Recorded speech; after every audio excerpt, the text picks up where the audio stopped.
Meu nome é Walter Leite. Qual o valor prático do estoicismo? Vou usar a linguagem do coração, minha experiência pessoal. Eu peço que dê seu like, se inscreva no canal, acione o sino para receber vídeos novos. E logo após a vinheta faremos a reflexão.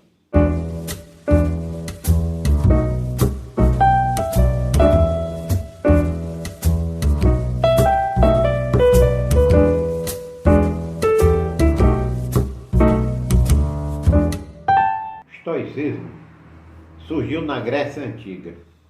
Seu fundador foi Zenão de Cítio, um próspero comerciante, empresário, vamos dizer assim, que ficou pobre por causa de um problema.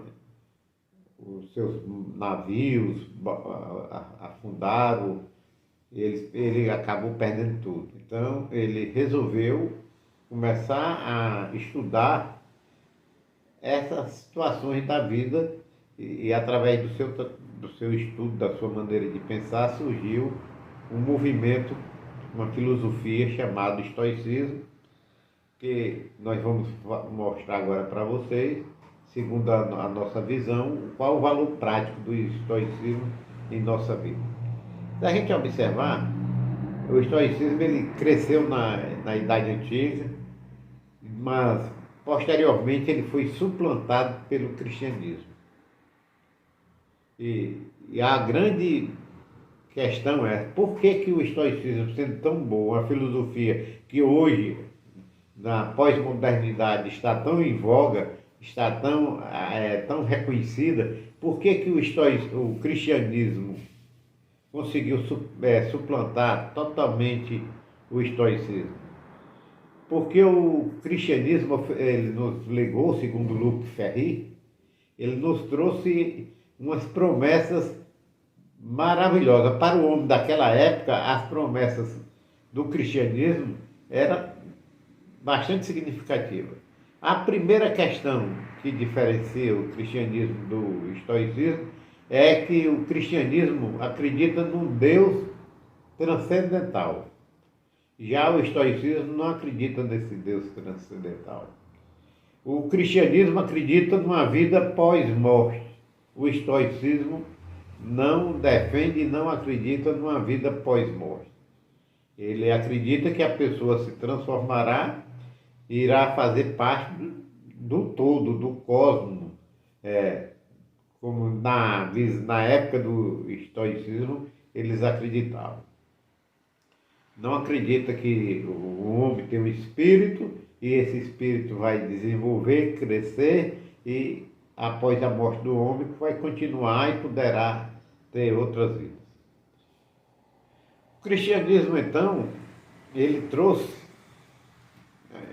ele é fundamentado nas ideias platônicas, ele trouxe a ideia de que existem dois mundos, esse mundo obscuro, esse mundo aqui que é o mundo do pecado, para o cristianismo, é o mundo das dores, é o mundo onde o prazer se transforma em dor, é o mundo em que ninguém tem a plena condição do equilíbrio e da permanência. Aqui nada é permanente. Então, aqui este é o mundo.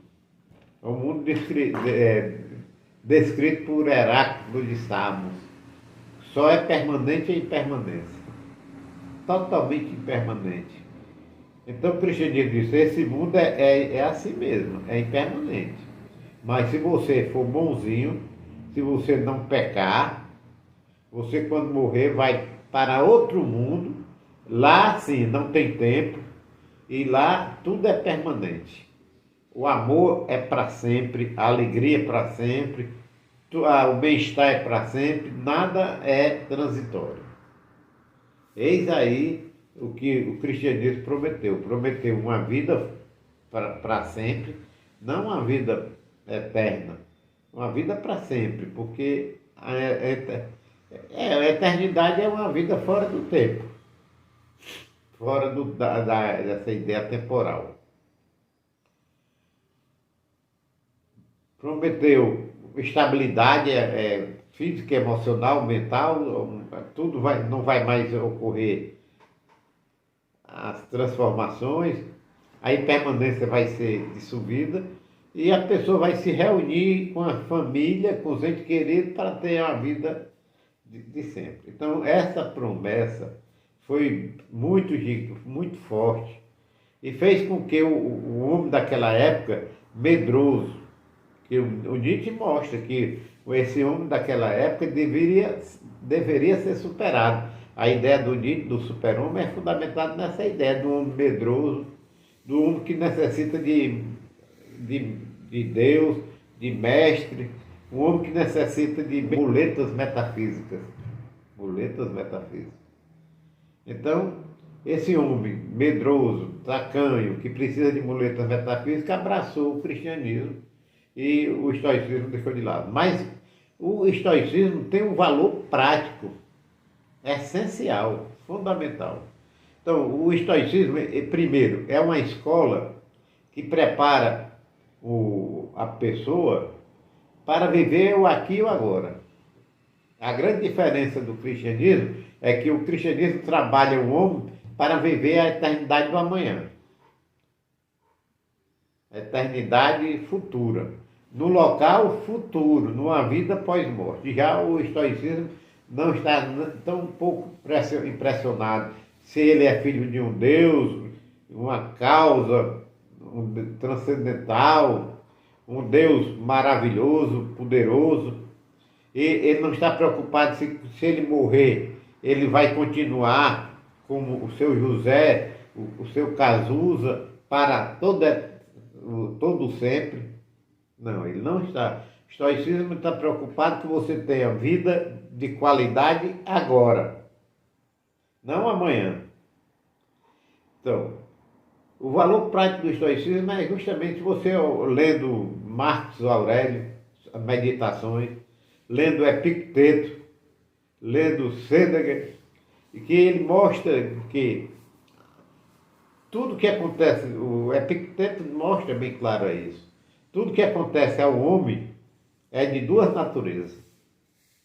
Ou ele tem algum poder, ou ele não tem nenhum poder. Lembrando a história do Zenão de Sídio. Ficou pobre da noite para o dia por causa de um problema temporal. O tempo, houve um cataclismo, houve lá um temporal, houve lá algo tão violento nos mares que afundaram os navios do Zenão de Sídio. Zenão tinha algum poder sobre isso? Mas não tinha nenhum poder. Zenão podia ter controlado o tempo? Não podia ter controlado o tempo. E ele aprendeu com isso, ele compreendeu que ele não tinha poder sobre aquilo, mas ele tinha poder sobre alguma coisa.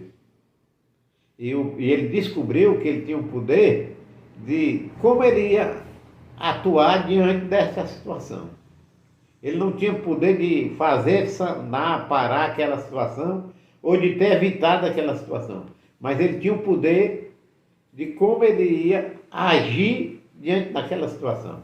Ele podia se desesperar, podia ser um coitadinho, cheio de vitimismo, podia ter se lamentado, e o que foi que ele fez? Ele compreendeu que aquilo que aconteceu ele não tinha nenhum poder, e ele escolheu agir diante do que ele tinha algum poder. Ele não tinha poder de sanar, como eu disse, o desastre nos seus barcos, nos seus navios, mas ele tinha poder de não ficar como vítima, de não ficar se lamentando, não ficar desesperado. E foi o que ele fez. E ele criou, então, uma filosofia e começou a ensinar a homens, mulheres, naquela época, a homem, a mulher, a rico, a pobre, sem preconceito. Ensinar métodos para uma vida boa aqui e agora. E Sêneca, lá em Roma, um grande senador de Roma, tutor de Nero, que Nero condenou, ordenou que ele se suicidasse, ele reuniu os amigos e cortou os pulsos, e morreu com os amigos ali numa serenidade e uma tranquilidade, ele diz o seguinte: aprender a viver com o menos nessa vida é fundamental para que você tenha condições, em linhas gerais é isso. Aprender a viver com o menos é importante para que você possa trazer o mais, ou viver melhor com o mais quando chegar. Então, aprender a viver com menos. Aprender a viver com, em vez de ficar chorando, lamentando, é por isso que os estoicos, eles pregavam uma vida dura, uma vida, o próprio Sêneca, ele, mesmo sendo um senador, um homem de posse, ele dormia em leitos, sem colchão, ele não buscava aquelas mordomias, ele buscava uma vida dura, uma vida de... Assim é a história do estoicismo. Aprender a viver, não ter medo dos acontecimentos, da morte, não ter medo das dores, das decepções, do caos. Aprender a conviver com toda essa situação e saber que mais dias ou menos dias isso irá acontecer na vida dele.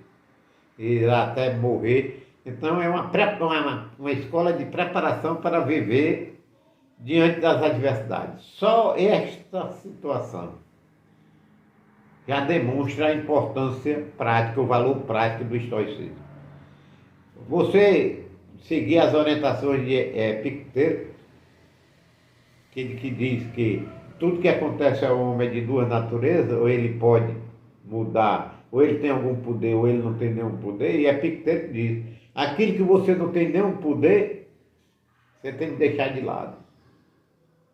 Você não adianta se preocupar, perder energia, gastar seu tempo, ficar... Quantas pessoas passam a vida no inferno total porque não perdoa a ex-mulher, não perdoa o ex-marido, não perdoa um irmão, um inimigo, porque não aceita uma situação, uma separação litigiosa, uma separação que o cônjuge chegou e disse, não quero mais.